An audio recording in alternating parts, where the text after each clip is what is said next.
Blog Talk Radio. Good evening, everyone. This is me, Jonathan Alexander, and I'm here to host our show, Life, Laughter, Happiness. Today, I have my co-host, Barbara, here with me. Are you there, Barbara?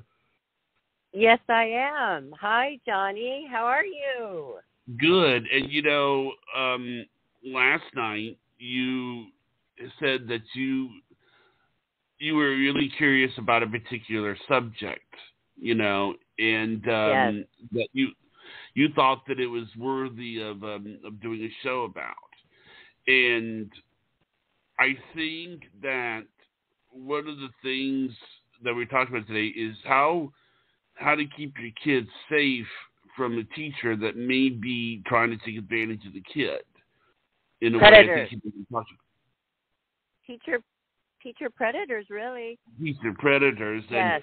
And I've always sort of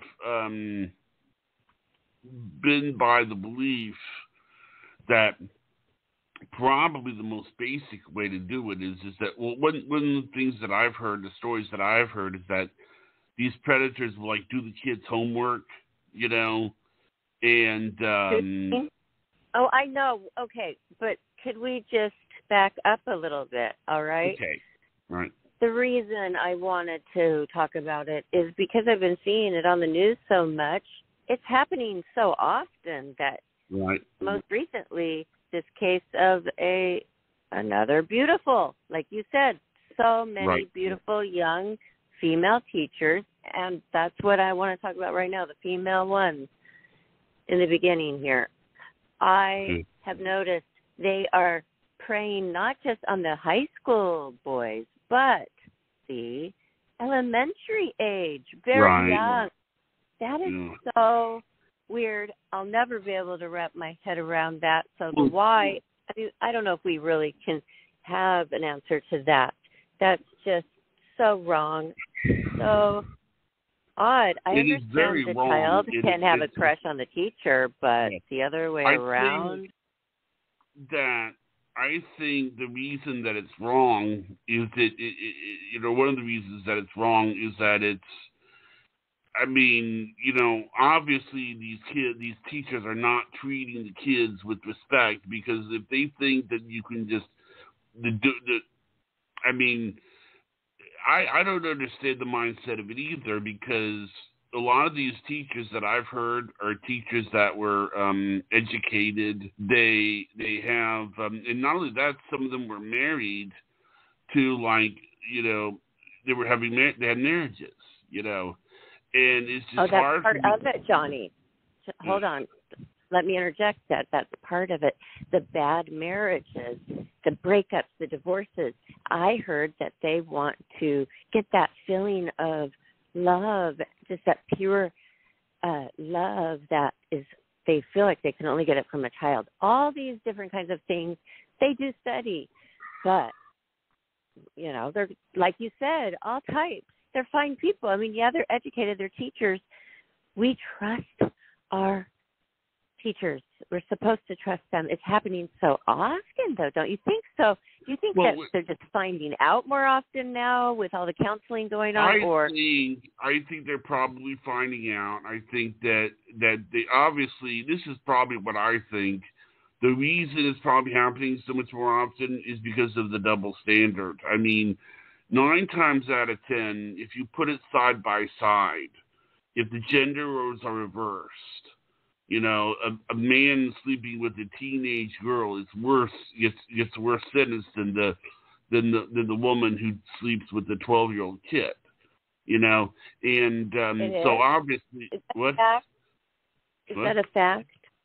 Well, it's not so much that. Yes, it seems like what's happening is that it's not so much that the sentence is the same or the crime is different. It's just that what they're doing is that they treat the crime of the woman sleeping with the kid differently, and they don't treat it with the same intensity that they should with both genders.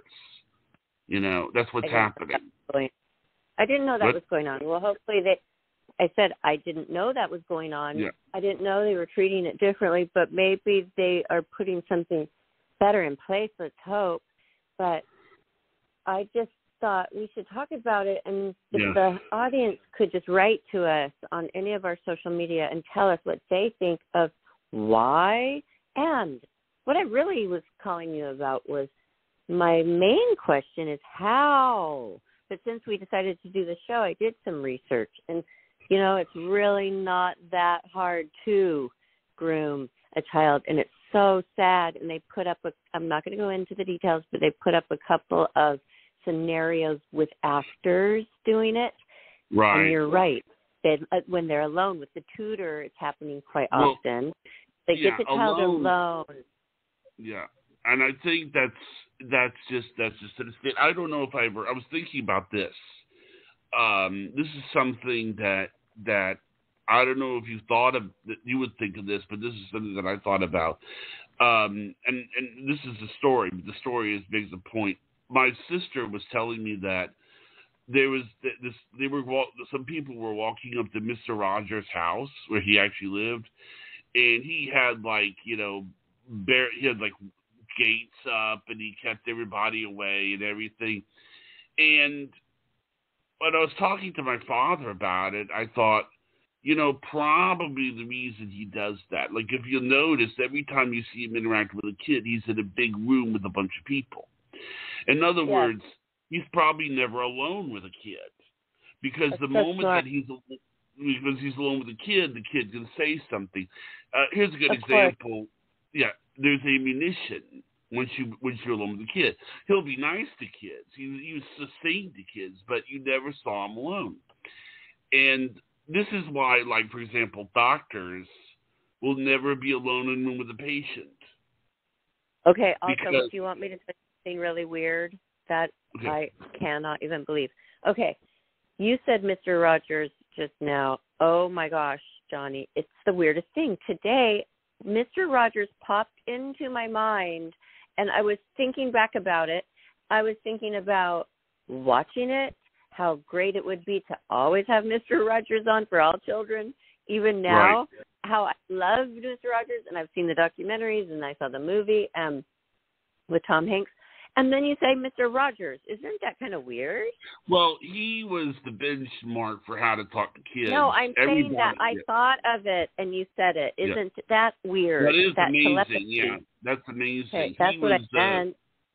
He was a very nice guy and very sweet and everything. And it's just that you have to be able to interact with kids so where that you don't have anything said that's incorrect. And well, I know, or you could just do the really smart thing. Put up the cameras wherever the tutor is helping your child. Put the cameras up, and you have to tell your child early. Tell me if anybody is touching you, any teacher does anything that makes you uncomfortable. Actually, she did tell me, and there was abuse going on, and I went there and I led the bandwagon with the moms. And this woman actually resigned because she knew we were right, and what she did to the children was abusing them and choosing just a couple of kids out, me, my child, and another little girl and a boy. Those three and all of us mothers, because the other children told us the teacher picks on yours, this girl, and that boy every single day. And wait, so Priscilla? She was abused by a teacher, picked on. Okay, I didn't know that. The other one was made cry all the time and humiliated in front of, and only those three children. So she resigned. Okay, so my daughter did tell me she had the backup. She learned that at an early age because she was only like 5 or 6, and then let's see. Oh, I was just going to tell the parents, just talk to your kids and.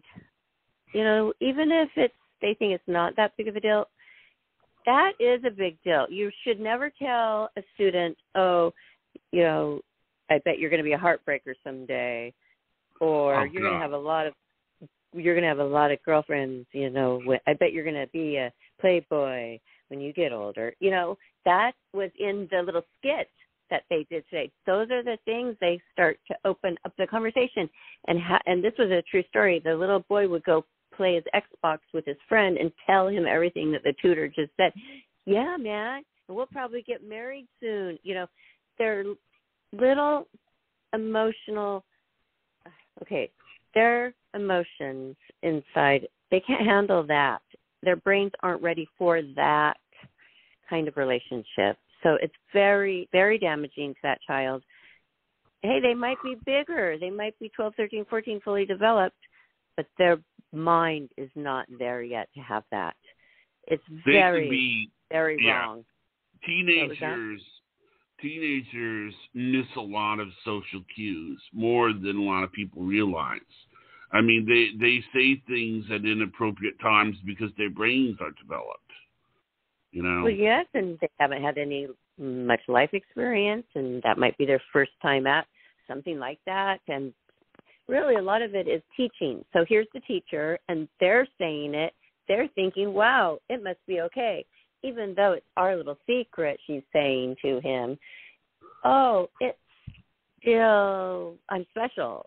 Or, you know, they'll find out what the child likes, and they'll start to, you know, develop that weakness into, and they're vulnerable to their little way in. And my question is why, okay, just because you're going through a divorce or you have an empty feeling in your heart, soul, really, there's got to be something wrong. This is abuse, right? It's pedophilia. Yes. Oh, it is. You cannot hear those people, Johnny. What?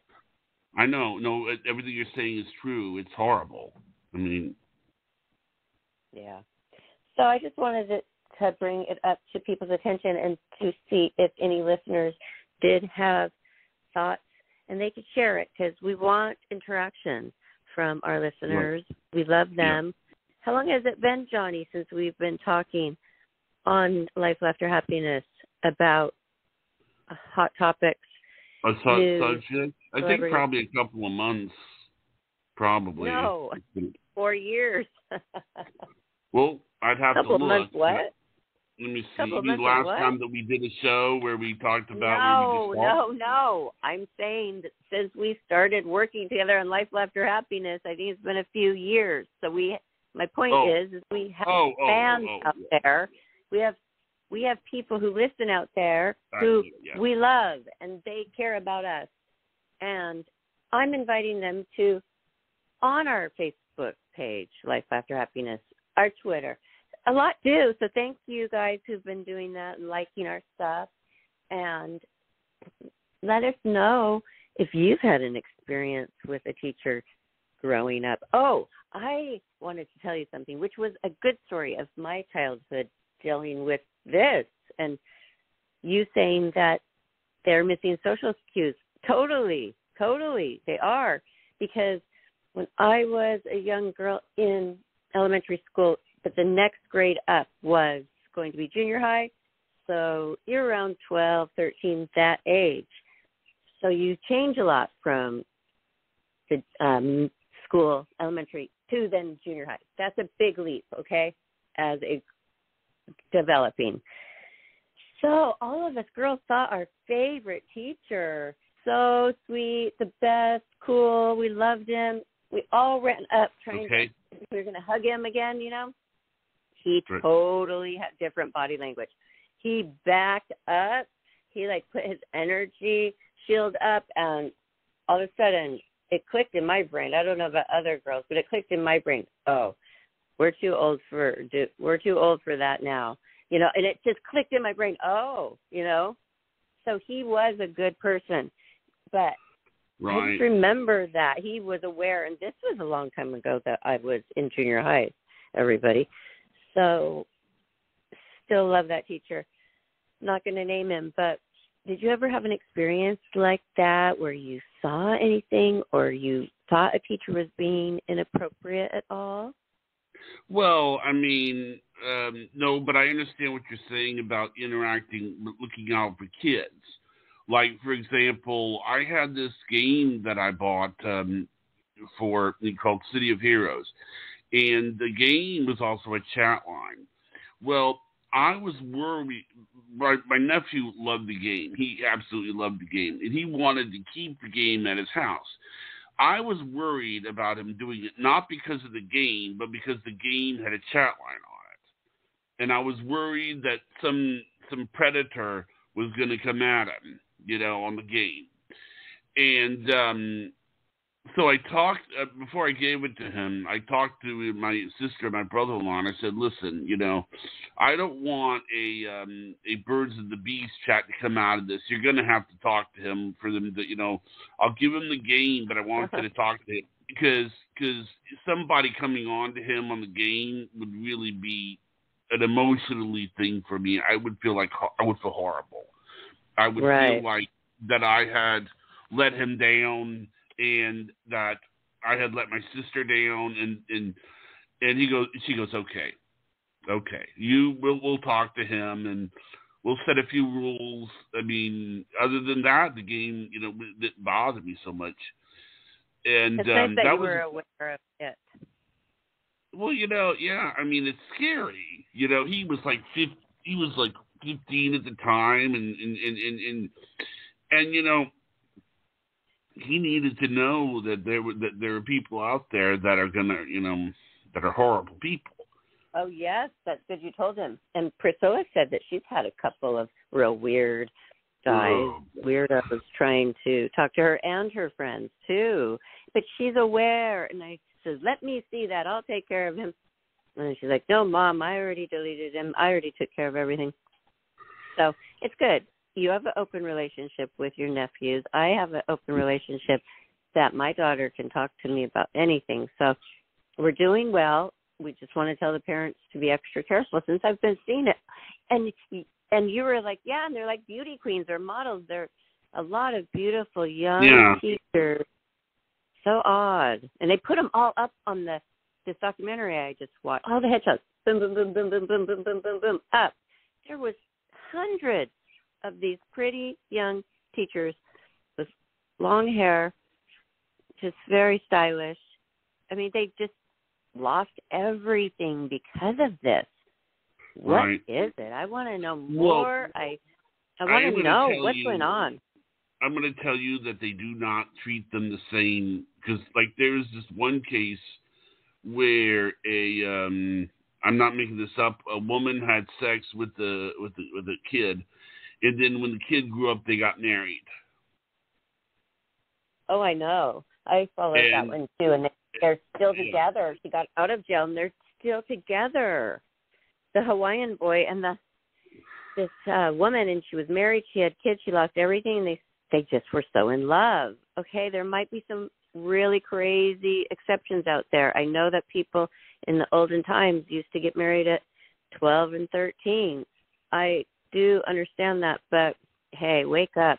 We're not in the olden times now, and you really messed up somebody. Even though he thinks it's great with you, I think they might have gotten a divorce by now, but you really messed his life up. I mean, he was all in the news. He really did. It just seems that it's just, I mean, that's why, when I was growing up, I mean, the best teachers are the ones that would never be alone with you. They would never, ever be alone with you. It was, and it's just that teachers don't do things like drive you home from school. They don't do those things because because if they did, it would be, Yeah. I mean, I would have never felt comfortable. Back in the day, I was alone with teachers in the classroom for whatever reason, but nothing like that happened with a teacher. No, not with my raising. But it was going on. They're finding it out more. I think maybe kids are more open. Maybe families are being more open about weirdos out there. Back in the 50s, they weren't talking so much with their kids about any real serious, like, intimate issues. You could meet strangers. You could play out in the yard alone. You could come home before the sun goes down and all day not have a cell phone. It's just a different time, everybody. Unfortunately. And drink from a hose. How humiliating, too, to be in court and the whole world's watching you And you did this to a child, you who we trusted? Oh, and what is your family thinking? And how did you affect their lives? It's mind-boggling. I will say this. The one thing that I do know to be true is most of the people that do those kind of things were molested themselves. It does. Don't say that. No, because that's really offending people. Remember, we had Anna Eves on, and she said that was the stereotype that makes people not tell. Because No. I mean, I did it. Well, you must have been abused when you were young. No, I think that came out wrong. I'm sorry. That came out wrong. Sorry. Okay.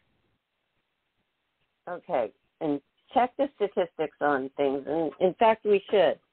We should check the statistics on a few of these things.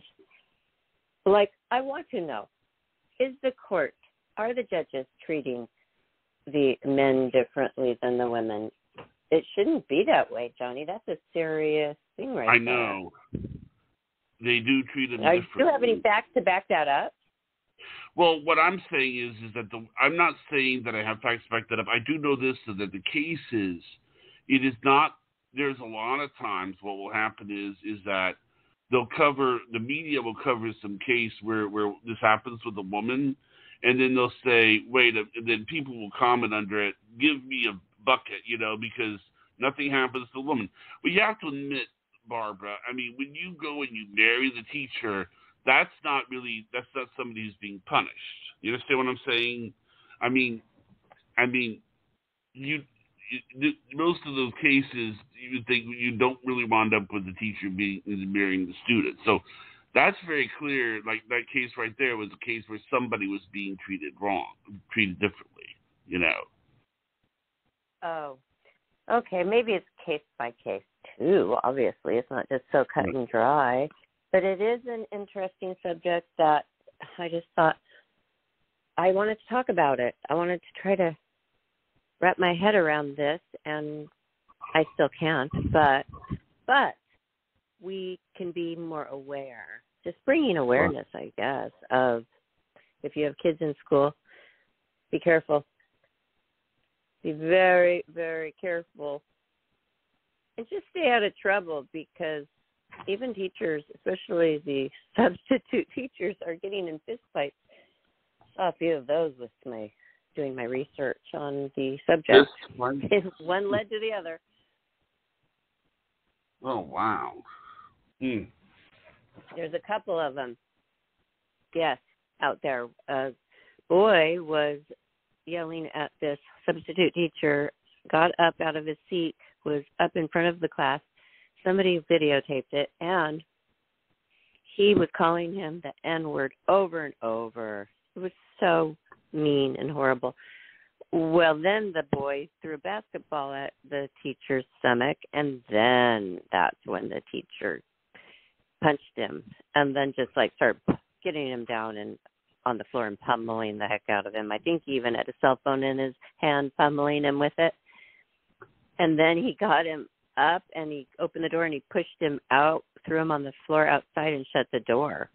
So that's the latest. That's new. We'll see what happens with that. But, why did the student think he could just push somebody to the edge? That's a big fault right there for that student to do that. Now, I'm not saying the teacher should respond to that. He should not. But that student should not have provoked that. Well, who threw the first punch? The first assault was the boy to the teacher with throwing the basketball at his stomach hard. All right. Okay. On that note, thanks for listening, everybody. Johnny and we appreciate you. That's why we put together so many other fun things for you to look at throughout your week, which is our YouTube channel, Life, Laughter, Happiness, across the board. We have 2 things on Facebook. One's a page. It's for the public. And one is a private group. If you want to share something private, okay, look for those on Facebook, and then Twitter and Instagram. And it's fun. sometimes I put my cooking stuff up there. Are you ever looking at that, Johnny? No, I didn't know you put that up there. You put yes, a cooking? I do. Yes, I actually make little clips, and I put them up there, just throwing food together, and it's fun. I can see why people like doing that. I mean, mine is so amateur, but I just feel like sharing it. I feel like sharing something that is good tasting and looks pretty, too, at the end, maybe, and get out. And then I might send over a link to something we talked about with Dale on Friday, like a show she wants everybody to watch or something like that. So, and it would be great if other people who listened would go on there and, hey, I heard you guys talking about this. Here's a link to more info on it. It was fun listening to you guys. Stuff like that. Yeah. You know, it's nothing new. It's called social media. Okay. Social media. Well, Johnny. Yeah. Johnny, until next time. Okay. Until next time, have a great evening and goodbye, everybody. Goodbye, everyone.